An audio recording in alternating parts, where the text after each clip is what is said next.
नमस्कार। इन खबर में आपका स्वागत है। उत्तर प्रदेश में विधानसभा चुनाव संपन्न होने के बाद अब विधान परिषद की 36 सीटों के लिए चुनाव हो रहे हैं और बीजेपी समाजवादी पार्टी में जोर आजमाइश चल रही है। लेकिन जो खबरें आ रही है उसमें सपा की रणनीति फेल हो गई है और बीजेपी ने 36 में से 9 सीटें पहले ही कब्जा ली है। दरअसल 2 चरण में ये चुनाव हो रहा है। 30 सीट पहले चरण में है। इसमें से 9 सीटों पे भारतीय जनता पार्टी ने बिना चुनाव लड़े ही कब्जा कर लिया है। ये सीटें हैं बदायूं से वागीश पाठक जीते हैं, हरदोई से अशोक अग्रवाल, खीरी से अनूप गुप्ता, मिर्जापुर सोनभद्र श्याम नारायण सिंह उर्फ विनीत सिंह, बांदा से हमीरपुर जितेंद्र सिंह सेंगर, अलीगढ़ ऋषिपाल सिंह, बुलंदशहर नरेंद्र भाटी, मथुरा एटा मैनपुरी से ओम प्रकाश सिंह और एटा मथुरा मैनपुरी से आशीष यादव। 2 सीटें ऐसी हैं मथुरा और एटा वाली जिसको लेकर के खासा बवाल हुआ था। जब सपा के उम्मीदवार उदयवीर सिंह व राकेश यादव पर्चा जमा करने जा रहे थे तब उनके साथ घेर करके मारपीट और छीना झपटी हुई थी।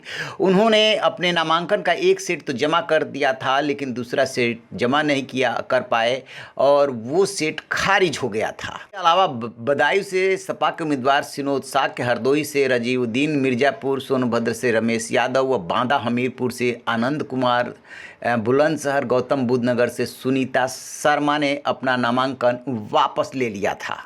लखीमपुर खीरी सीट से सपा के अनुराग पटेल के तीनों नामांकन सेट पहले ही खारिज हो गए थे। अलीगढ़ से सपा के जसवंत सिंह का भी नामांकन पत्र जांच में खारिज हो गया था। बीजेपी के प्रत्याशी चुनाव लड़े बिना ही यहां से जीत गए। पहले चरण की 21 सीटों के लिए 76 प्रत्याशी मैदान में बचे हैं। प्रतापगढ़, मेरठ, गाजियाबाद सीट से सर्वाधिक 6 प्रत्याशी मैदान में बचे हैं। आजमगढ़, मऊ, इलाहाबाद, आगरा, फिरोजाबाद, मुजफ्फरनगर, सहारनपुर से 5-5, पीलीभीत, शाहजहांपुर, रायबरेली, सुल्तानपुर व झांसी, जालौन, ललितपुर से 4-4 प्रत्याशी अपनी किस्मत आजमा रहे हैं। वहीं रामपुर, बरेली, सीतापुर, बाराबंकी, जौनपुर, वाराणसी, इटावा, फर्रुखाबाद से 3-3 प्रत्याशी चुनाव मैदान में डटे हुए हैं। गाजीपुर में सपा प्रत्याशी भोलानाथ शुक्ला ने भी अपना नाम वापस लिया था तो पार्टी ने यहां से चुनाव लड़ रहे मदन सिंह को समर्थन दे दिया। उनका मुकाबला भाजपा के विशाल सिंह चंचल से हो रहा है। इसमें से 5 सीटें ऐसी है जहां पे भाजपा व सपा के बीच सीधा मुकाबला है। इनमें मुरादाबाद, बिजनौर, लखनऊ, उन्नाव, बहराइच, गाजीपुर व कानपुर फतेहपुर निर्वाचन सीट है। तो इस तरीके से 30 में से 9 जीत गई, बाकी बचे 21 में से 5 पे सीधी लड़ाई है।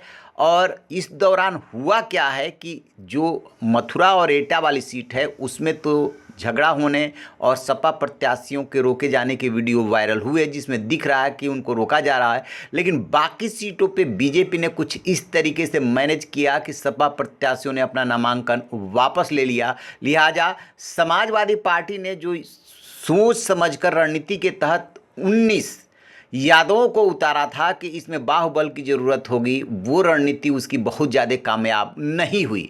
ठीक इसी तरीके से बीजेपी ने भी 36 में से 16 ठाकुरों को वोट दिया था। बाहुबली काम आएंगे तो उसके साथ सत्ता है, बाहुबल भी है, दोनों काम आ रहा है। सबसे बड़ी बात है कि इस समय सितारे बुलंदी पे है, लिहाजा चारों तरफ जय जय है। लेकिन समाजवादी पार्टी ने भी ठान लिया है कि ज़मीन पे रह करके संघर्ष करते रहेंगे। तो आप रहिए ना बेखबर, देखते रहिए इन खबर। Thank you. इन खबर चैनल को सब्सक्राइब करें।